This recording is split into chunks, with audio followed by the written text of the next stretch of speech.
Tell me, come and lay beneath my wings. Good morning, everybody. I just wanted to show you guys these holly bushes, which the robins that have been migrating through have almost picked clean. Still here in Tennessee. I hope you guys are having an amazing morning. What I wanted to talk to you about this morning, out here this morning in my uncle's super cool sweater. Thanks, Uncle Jimmy, for the good style. So I have been having some issues, personal issues with personal relation issues, and some people who, you know, I work with that are on the team. Ooh, that is very bright. That are on the team, and, you know, just some communication issues, and like, oh, like, why can't we just see eye to eye? You know, like, we all want the same thing on a heart level. Why is this so difficult to get there on a mind level, on a mental level? And so this is what came to me this morning as I was walking this amazing walking labyrinth that is here. I'm going to show it to you guys. It's absolutely fantastic. My aunt is a sacred teacher and facilitator and woman who really values the sacredness of relationships. This is a beautiful walking labyrinth that she made years ago, before I had ever even heard of the word mindfulness personally. And so I was walking the labyrinth this morning, and I was thinking, well, I wasn't thinking, I was just breathing and just being. And it came to me, so I was thinking, I was being, and it came to me this. So I talk to all of these people with whom I have these amazing relationships, and I'm able to listen and let them be, and let them be heard, and let them be seen.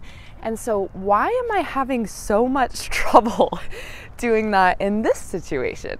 Why am I having so much trouble doing that with this person who my ego wants to say is sabotaging, you know, the good things that I'm trying to do? And why is this person trying to ruin that? And why is this person who's supposed to be on my team against me? And, you know, sort of all of these ego narratives, right?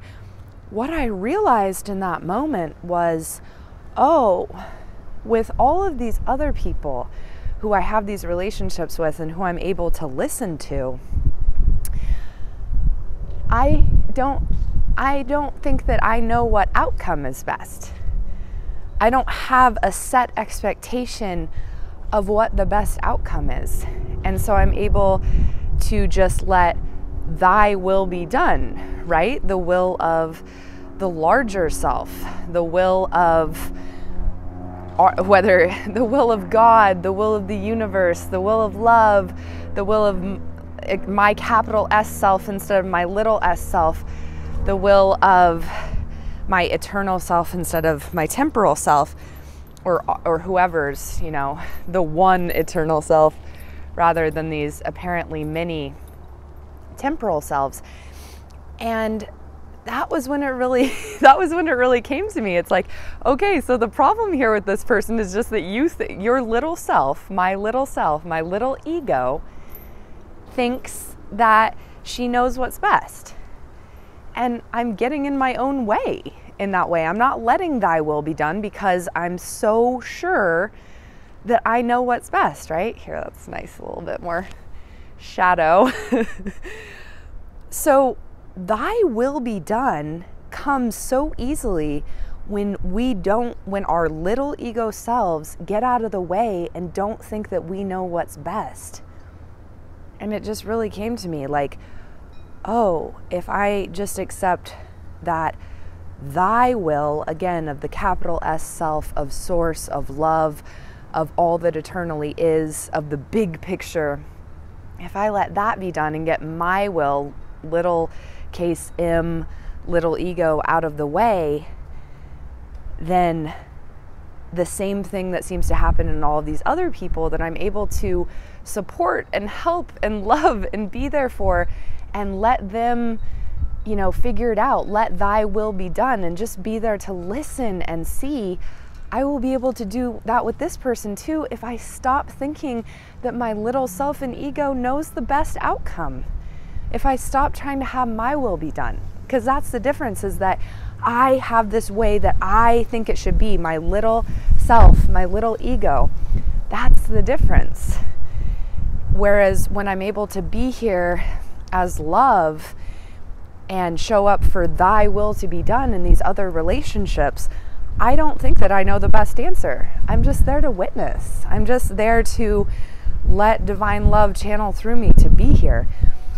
And so that's easy to do when we feel like we don't have any skin in the game, right?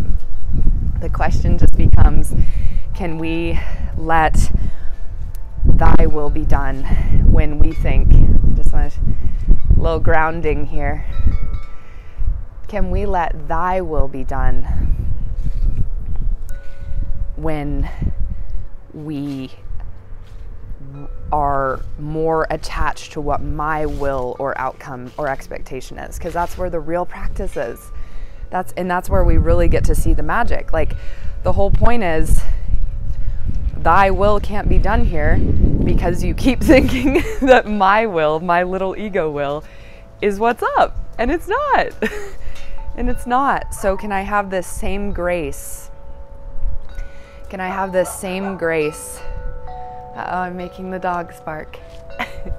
Can I have this same grace that I'm able to have when I am not attached to the outcome, my little self, in the places where I can notice and observe that my little self is very attached to the outcome? And then let go. And in letting go of little m, my will being done, and just actually asking, hey, you know what? Thy will be done.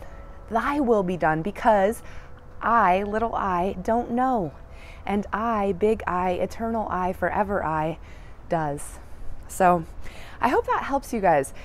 It's helping me this morning. I'm like, oh yeah, the answer is just that I, little I, don't know the best outcome. Thy will be done. Holy Spirit, this one's over to you. I give it up, I surrender, and I'm willing to just show up and witness and allow the love that I am, the big love that I am, come in and heal this situation in ways that I know not of, and that I have faith are coming. All right, I love you guys. I can't wait to hear what this brings up for you. And I really hope that it's a tool that you can use in situations that are going on in your life where you do have expectations and attachments, and can maybe let go just a little bit of that little ego, my will, and give it to thy will. Thy will be done. Your bigger self, the eternal self, love, the universe, and all that is. I'll talk to you guys soon. I love you so much. You are loved. I see you, and you are worthy of the love that you are. Thy will be done, my friends. Thy will be done. Tell me, come.